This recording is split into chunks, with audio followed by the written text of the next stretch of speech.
বাপ, মেয়েটুক ভালো তো? হ্যাঁ ছোটাপ্পা, একবার নায়িকা তো প্রথম দেখতে। ওই দেখো আসছে।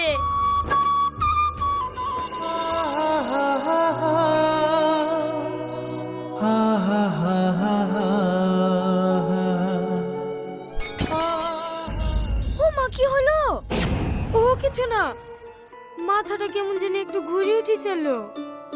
এই জেসমিন, তুই বুড়ি খেলে গিয়ে একটু চেয়ারে বসা, আমি চাটা করে নিয়ে আসি। ঠিক আছে খালা।